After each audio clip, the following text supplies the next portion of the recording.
falar um pouquinho sobre justiça. Mais precisamente sobre a forma com que o cristão lida com a justiça. E o que é justiça a partir de uma cosmovisão bíblica. Lá em Miqueias, no capítulo 6, versículo 8, Deus fala que o que o Senhor quer de nós é que nós andemos humildemente com Ele, que nós pratiquemos a justiça a partir da graça e compaixão. As palavras ali no hebraico para justiça é mishpat, e para graça e compaixão é gesed. Graça e compaixão de Deus. A justiça, ela só é válida quando ela carrega junto com ela a graça e a compaixão de Deus. E aí parece que a gente está falando de óleo e água, porque muitas vezes, para a gente praticar a justiça, é impossível a gente agir com graça e compaixão. Mas quando a gente entende que justiça, a partir dessa cosmovisão e dessa ideia, ela é a manifestação da graça e da compaixão. Quando fala sobre o dízimo dos sacerdotes, que não iam ter partes na terra, os filhos de Levi, fala mishpat do sacerdote. Sobre a forma com que deveria ajudar e acolher o estrangeiro, é a mishpat do estrangeiro. Então, é a manifestação da graça e da compaixão, ou seja, justiça a partir dessa cosmovisão cristã, ela tem a ver com fazer com que o direito de todos seja assegurado. E aí, eu queria pensar um pouquinho sobre a questão da pobreza. E como a igreja ela tem lidado com isso. O pastor Tim Keller, que foi para o Senhor alguns dias atrás, ele fala sobre o quarteto vulnerável. O que é o quarteto vulnerável?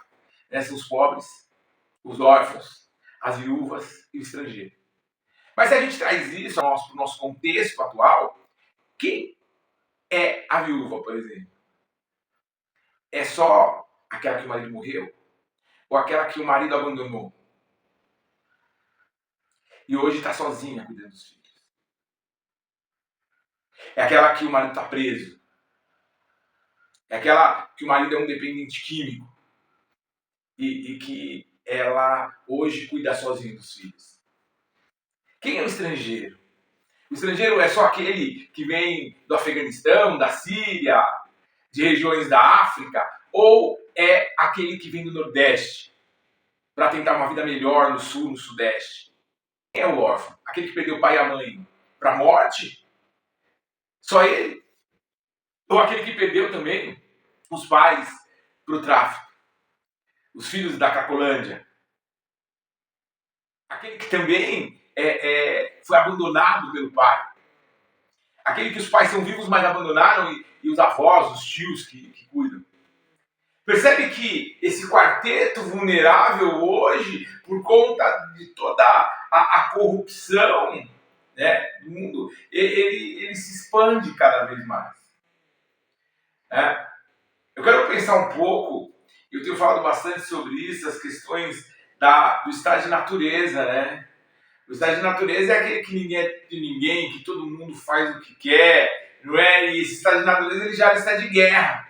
Primeiro ele gera todo tipo de perversão e corrupção, e depois ele gera o estado de guerra por conta da violência. E aí vem o Estado de Direito, né? O sistema político, público que faz a gestão, desenvolve leis para trazer segurança e justiça. Quando o Estado não consegue fazer isso, volta a ser o Estado de natureza, porque o contrato é quebrado e vem a corrupção, a violência. Então a gente vive essa situação. E como que a igreja olha para isso? Como que a igreja trabalha isso? Se você pegar, por exemplo, a região norte de São Paulo, toda a região norte, o arco norte de São Paulo, e pegar as principais comunidades, né, as principais favelas de São Paulo, a gente vai ter em média ali entre 90 e 150 pontos de venda de droga, dependendo, né, da macro-região ali que eu vou estar estudando. Para cada ponto de venda, existe um turno, uma média, tá? De um turno de 6 garotos por turno. Então eles trabalham em turnos de 12 horas. A cada 12 horas tem um grupo de 6 garotos, entre o que eles chamam de vapor e de olheiro. Então são 12 garotos por dia trabalhando ali, entre seus 13 e 18 anos. Se a gente chegar aqui numa média de 100, a gente está falando então de 1.200 meninos, só num arco, e a partir de uma área pré-definida de estudo. Esses caras, eles começam a se viciar, essas crianças, adolescentes, eles começam o vício aos 11 anos. E aqui eu tenho órfãos, eu tenho estrangeiros, sabe? Eu tenho filhos de viúvas, pobres. Como que a gente consegue resolver o problema da criminalidade e da droga? Chegando antes do tráfico. Chegando antes do crime. Porque nesse mesmo lugar onde eu estou falando que tem de 100 a 150 pontos de venda de droga, deve ter pelo menos 10 vezes esse número de igrejas. E tudo bem, você vai falar assim, mas são igrejas pequenas, são igrejas, mas percebe que na verdade eu não estou falando de placa de igreja, mas eu estou falando do corpo místico de Cristo. Que unido pode fazer a diferença, alcançar essas crianças. Mas sem a pretensão messiânica de salvar essas crianças do inferno. Porque antes de salvar elas do inferno vindouro, a gente precisa salvá-las desse inferno de vida que elas vivem hoje. Colocar essas crianças de pé. Através da educação, através do esporte, através da cultura. A igreja pode fazer isso. Sabe, a gente precisa parar de chover molhado. A gente precisa achar, sabe, que levar um prato de comida, levar alguma coisa ali pro pobre e falar para ele que Jesus pode salvar ele, orar por ele, falar para ele levantar a mão e ir embora para casa, pro conforto do lar, tá resolvendo alguma coisa. Eu queria pensar a partir da parábola do bom samaritano. Aonde o sacerdote não foi, aonde o levita não foi, o samaritano foi.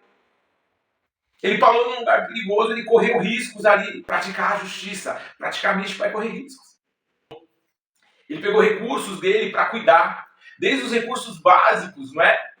Como azeite, o vinho, alguma roupa dele que ele usou para fazer a atadura. Ele levou esse ferido ali para a estalagem, cuidou dele, pediu para que o dono da estalagem cuidasse e qualquer despesa que fosse acarretar ali a estadia daquela pessoa, quando ele voltasse ele iria pagar. Generosidade. Para praticar mística a gente precisa correr risco. A gente precisa ir até o fim do processo. A gente precisa de generosidade e desprendimento. Confiança no Senhor. Mas mais do que isso, a gente tem que ter o nosso olhar voltado para o outro. E por que eu preciso fazer isso, Maurício? Porque onde era você que estava nu ali. O pecado te roubou, te destruiu, te deixou nu, em situação de morte. E aonde a religião passou batido. Aonde o Estado passou batido. Jesus te encontrou. Ele correu riscos. E foi até as últimas consequências. Morrendo uma morte de cruz. Ele te guardou. Envolvido no ambiente do Espírito Santo. Te protegendo. Até que ele voltasse. É por isso que a igreja precisa praticar a justiça. A palavra igreja significa ir para fora. A gente precisa entender que a igreja ela existe como comunidade de fé para acolher os seus comuns. Mas como corpo místico de Cristo, para amparar aquele que precisa. Por que Deus e Jesus eles têm tanta preferência pelos pobres? Né? Mais de 400 vezes a Bíblia ela fala dessa preferência de Jesus pelos pobres. Porque eles são os que mais sofrem com o pecado. Porque a base do pecado é a inveja, a cobiça, o egoísmo. E por conta desses vícios de comportamento e desse caráter deformado pelo pecado, é que existe a desigualdade. E eu não estou falando em criar igualdade, porque isso é muito difícil, mas criar e estabelecer equidade. A gente não pode falar em equidade ou em meritocracia sem ter um trabalho, como Aristóteles fala, de ser desigual com os desiguais. Sabe, o Brasil tem mais de 36 milhões de pessoas que não têm acesso à água potável. E a água potável ela causa uma desigualdade estrutural que é irreversível. Ela na criança que não tem acesso à água potável, saneamento, ela causa uma destruição da microbiota, uma diminuição na estatura e uma diminuição considerável na capacidade cognitiva da criança, que é irreversível. Então, como que a gente vai estabelecer um padrão meritocrático aonde existe uma estrada que separa um indivíduo do outro? A igreja precisa esticar essa estrada. Esse é o trabalho da igreja. Essa é a justiça real. Sabe que a Bíblia fala ainda que quando Jesus voltar, eles vão estar casando, vão estar se dando em casamento, vão estar comprando, vão estar vendendo. Então, o rico, aquele que tem o amor ao dinheiro, ele já está extremamente preparado para a chegada do anticristo. Mas a justiça falsa, essa justiça do assistencialismo, essa justiça que vai sempre querer que o pobre fique na condição de pobreza. Eu encontrei um rapaz uma vez, e esse rapaz, ele ia na igreja, que minha mãe era missionária, que o meu irmão mais velho era um obreiro ali da igreja, e ele me viu e lembrou de mim e começou a falar algumas coisas sobre a igreja e como numa comunidade essa igreja estava instalada. E como a igreja fez com ele o que o bom samaritano fez com aquele cara que estava caído quase morto. Ele foi na igreja porque ele queria comer. Porque ele tinha comida na casa dele. Ele foi lá na escola bíblica de férias porque tinha lanche, pipoca. Mas a forma com que ele foi acolhido e o encorajamento dele, sabe? O encorajamento que foi dado para ele, a partir das histórias que eram contadas, ele começou a ter vontade de conhecer a Bíblia. E aí ele precisava ler, isso incentivou ele a estar na escola. E as dificuldades que ele tinha com leitura, com texto, as tias da escola bíblica no domingo faziam um reforço com ele. Esse rapaz hoje ele é formado e ele falou, olha, a igreja não me tirou da comunidade, mas ela tirou a comunidade. Essa é a diferença entre a justiça do assistencialismo, que tem preparado os pobres para a chegada do anticristo, para o domínio das trevas, para a justiça real, que liberta, que não nos tira do ambiente de corrupção, mas ela tira o ambiente de corrupção de nós. Ela faz com que nós tenhamos uma perspectiva de eternidade e salvação, que transforma a nossa vida e que nos liberta da escravidão. Eu queria que você pensasse sobre isso e começasse a pensar sobre como você pode ser eficiente para a construção do reino. Um reino de justiça que preserva o direito de todos e que olha para o quarteto vulnerável com um olhar de paternidade, com um olhar de acolhimento, com um olhar de abraço, sem pretensões messiânicas, porque é pelo exemplo, é pelo encorajamento que essas pessoas não vão precisar de nós para ouvir falar de Cristo, mas elas vão enxergar Cristo em nós. Por isso que o reino dos céus é conquistado à força, porque através desse esforço eu assumo a condição de poder.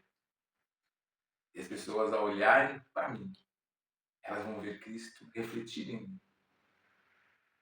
E a minha imagem, que foi deformada, e agora é a semelhança do pecado, ela pode ser então reformar a imagem e semelhança do Cordeiro. O Senhor nos chama para sermos pastores. O bom pastor dá a vida.